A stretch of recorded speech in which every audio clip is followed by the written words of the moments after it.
Good morning students, आप सभी विद्यार्थियों का हिंदी कक्षा में स्वागत है। आज हम हिंदी व्याकरण में क्रिया पाठ पढ़ेंगे। सभी विद्यार्थी अपनी हिंदी व्याकरण किताब निकाल लीजिए, पेज नंबर 75 पर आ जाइए। पाठ 15 क्रिया।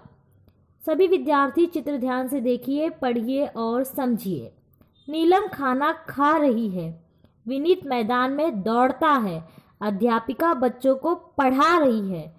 तो बच्चों, उपयुक्त वाक्यों में खा रही है, दौड़ता है तथा पढ़ रही है शब्दों से किसी कार्य के करने का बोध हो रहा है। शब्दों से क्या हो रहा है? शब्दों से किसी कार्य के करने का बोध हो रहा है, जैसे खा रही है, दौड़ता है, पढ़ा रही है। ठीक है बच्चों, अब इन वाक्यों को पढ़िए।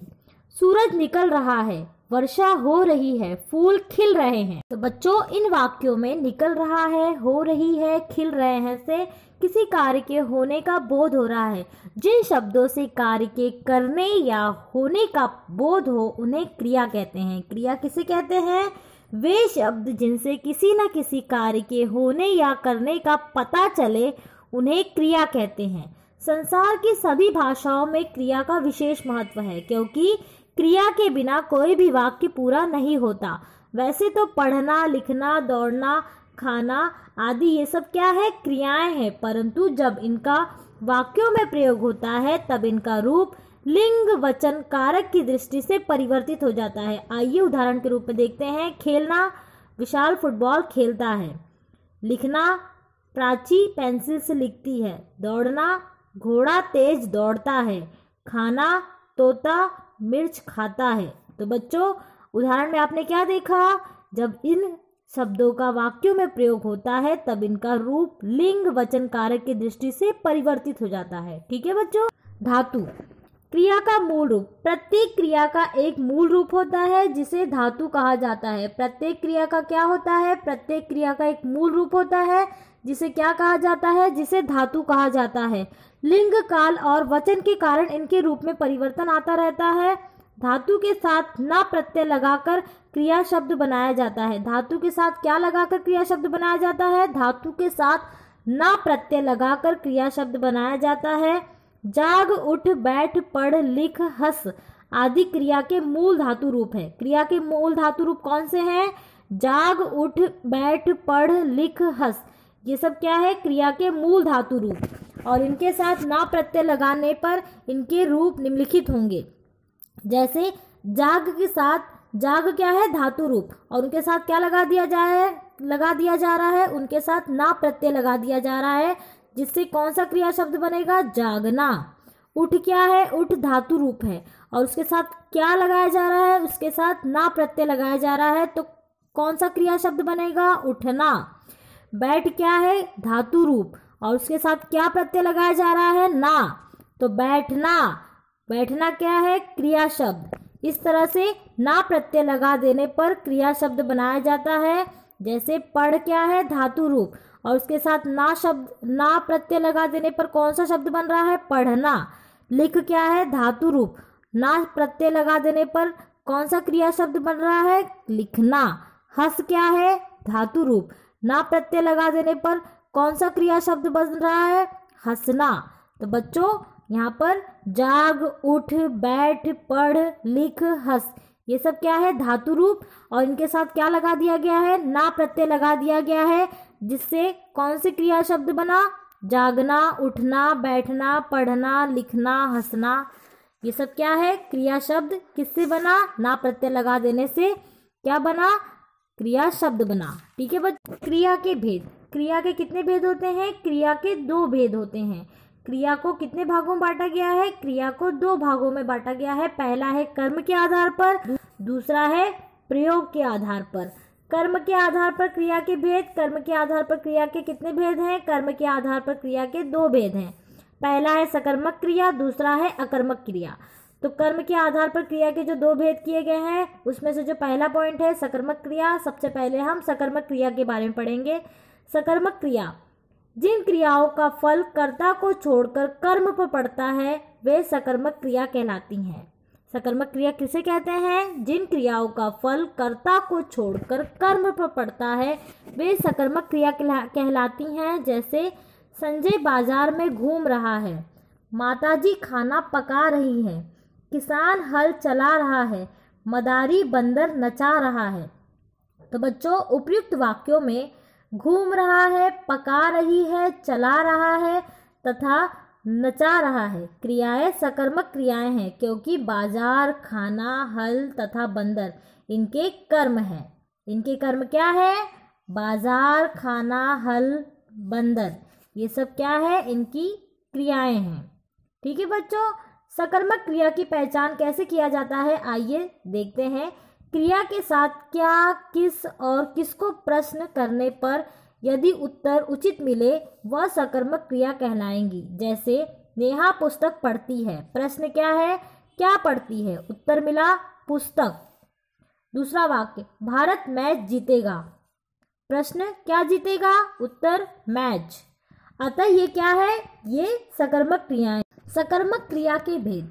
सकर्मक क्रिया को भी दो भागों में बांटा गया है। पहला है एक कर्मक क्रिया, दूसरा है द्विकर्मक क्रिया। सबसे पहले हम एक कर्मक क्रिया के बारे में पढ़ेंगे। एक कर्मक क्रिया किसे कहते हैं? जिन क्रियाओं में केवल एक कर्म होता है उन्हें एक कर्मक क्रिया कहते हैं।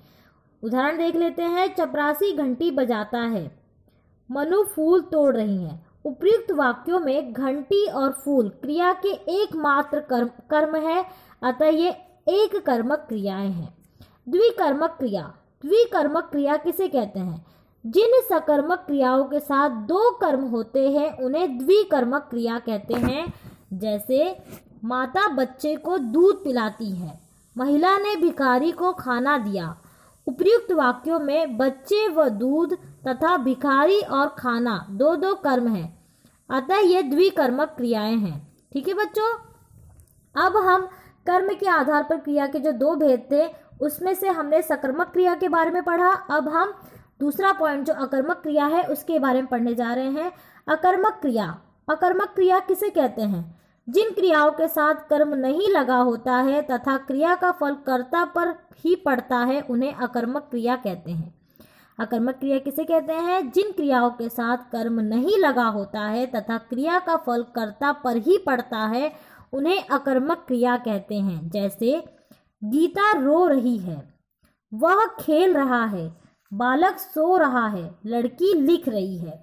उपयुक्त वाक्यों में रो रही है, खेल रहा है, सो रहा है तथा लिख रही है क्रियाएं अकर्मक क्रियाएं हैं, क्योंकि इनके साथ कर्म का नहीं केवल कर्ता का प्रयोग हुआ है। ठीक है बच्चों, अकर्मक क्रिया की पहचान। तो बच्चों अकर्मक क्रिया की पहचान कैसे करेंगे, आइए पढ़ते हैं। वाक्य में क्रिया के साथ क्या, किसे, किसको, कहाँ आदि प्रश्न करने पर कोई उत्तर न मिले तो वहां अकर्मक क्रिया होती है।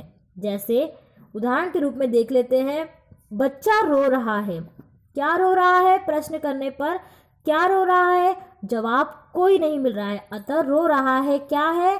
रो रहा है अकर्मक क्रिया है। ठीक है बच्चों, तो बच्चों क्रिया के कितने भेद होते हैं? क्रिया के दो भेद होते हैं। उसमें से अभी हमने क्या पढ़ा? उसमें से अभी हमने कर्म के आधार पर जो क्रिया के भेद होते हैं उसके बारे में पढ़ा। अब हम सेकंड पॉइंट पर पढ़ने वाले हैं। सेकंड पॉइंट है प्रयोग के आधार पर। प्रयोग और संरचना के आधार पर क्रिया के कितने भेद होते हैं? प्रयोग और संरचना के आधार पर क्रिया के 5 भेद होते हैं। पहला है सामान्य क्रिया, दूसरा है संयुक्त क्रिया, तीसरा है नाम धातु क्रिया, चौथा है प्रेरणात्मक क्रिया, पांचवा है पूर्वकालिक क्रिया। ठीक है बच्चों, तो अभी हम प्रयोग और संरचना के आधार पर क्रिया के जो भेद हैं उनमें से पहला पॉइंट पढ़ने जा रहे हैं। पहला है सामान्य क्रिया। सामान्य क्रिया किसे कहते हैं? जब वाक्य में एक ही क्रिया का प्रयोग होता है तो उसे सामान्य क्रिया कहते हैं। जैसे मधु पुस्तक पढ़ती है, गायक ने गीत गाया। उपयुक्त वाक्यों में एक ही क्रिया पढ़ती है तथा गाया का प्रयोग हुआ, अतः यह सामान्य क्रिया है। सेकंड पॉइंट, संयुक्त क्रिया। संयुक्त क्रिया किसे कहते हैं? जो क्रिया दो धातुओं के योग से बनती है उसे संयुक्त क्रिया कहते हैं। जैसे मधु चली गई, मैंने पुस्तक पढ़ ली। उपयुक्त वाक्यों में चली गई तथा पढ़ ली संयुक्त क्रियाएं हैं, क्योंकि इनमें चलना, जाना तथा पढ़ना, लेना दो क्रियाओं का मेल है। ठीक है बच्चों, अब हम थर्ड पॉइंट पर आते हैं। थर्ड पॉइंट है नाम धातु क्रिया। नाम धातु क्रिया किसे कहते हैं? जो क्रियाएं संज्ञा, सर्वनाम, विशेषण तथा अनुकरणवाची शब्दों से बनती है वे नाम धातु क्रिया कहलाती हैं। जैसे लुटेरों ने जमीन हथिया ली, हमें गरीबों को अपनाना चाहिए। उपयुक्त वाक्यों में हथियाना तथा अपनाना क्रियाएं हैं जो कि हाथ, संज्ञा और अपना सर्वनाम से बनी है। तो इसलिए बच्चों ये क्या है, नाम धातु क्रिया। अब हम 4th पॉइंट पर आते हैं, प्रेरणात्मक क्रिया। प्रेरणात्मक क्रिया किसे कहते हैं? जिस क्रिया से यह बोध हो कि कर्ता स्वयं कार्य न करके किसी दूसरे को कार्य करने के लिए प्रेरित कर रहा है, उसे प्रेरणात्मक क्रिया कहते हैं। जैसे डॉक्टर रोगी को नर्स से दवा पिलवाता है। इस वाक्य में डॉक्टर रोगी को स्वयं दवा न पिलाकर नर्स द्वारा पिलाने की प्रेरणा दे रहा है, इसलिए यह वाक्य प्रेरणात्मक क्रिया का उदाहरण है। प्रेरणात्मक क्रिया को 2 भागों में बांटा गया है। प्रेरणात्मक के कितने भेद होते हैं? प्रेरणात्मक क्रिया के 2 भेद होते हैं। पहला है प्रथम प्रेरणात्मक क्रिया, दूसरा है द्वितीय प्रेरणात्मक। तो सबसे पहले हम प्रथम प्रेरणात्मक क्रिया के बारे में पढ़ेंगे। प्रथम प्रेरणात्मक क्रिया किसे कहते हैं? जब कर्ता स्वयं भी कार्य में सम्मिलित होता हुआ प्रेरणा देता है तब उसे प्रथम प्रेरणात्मक क्रिया कहते हैं। जैसे वह सबको गीत सुनाता है। सुनाता क्रिया प्रथम प्रेरणात्मक क्रिया है। इस वाक्य में 2 वाक्य मिले हैं। पहला है वह सबको गीत सुनने के लिए प्रेरित कर रहा है, दूसरा सब गीत सुन रहे हैं। तो यहाँ पर क्या हो रहा है? यहाँ पर सुनाता यानी कर्ता स्वयं सम्मिलित होकर दूसरों को प्रेरणा दे रहा है। प्रथम प्रेरणात्मक क्रिया में दूसरे से काम करवाना स्पष्ट रूप में दिखाई नहीं देता। यह इसलिए कि इसमें कर्ता केवल प्रेरणा न देकर स्वयं भी कार्य में सक्रिय होता है। ठीक है बच्चों, अब हम 2nd पॉइंट पर आते हैं। 2nd पॉइंट है द्वितीय प्रेरणात्मक क्रिया। द्वितीय प्रेरणात्मक क्रिया किसे कहते हैं? जब कर्ता कार्य न करके दूसरे को कार्य करने की प्रेरणा देता है, उसे द्वितीय प्रेरणात्मक क्रिया कहते हैं। किसे कहते हैं द्वितीय प्रेरणात्मक क्रिया? जब कर्ता कार्य न करके दूसरे को कार्य करने की प्रेरणा देता है तब उसे द्वितीय प्रेरणात्मक क्रिया कहते हैं। जैसे माँ बच्चे को नौकरानी से खाना खिलवाती है। उपयुक्त वाक्य को पढ़ने से यह पता चल रहा है कि इसमें 3 वाक्य मिले हुए हैं। पहला, माँ नौकरानी को प्रेरित कर रही है। दूसरा, नौकरानी बच्चे को प्रेरित कर रही है। तीसरा, बच्चा खाना खा रहा है।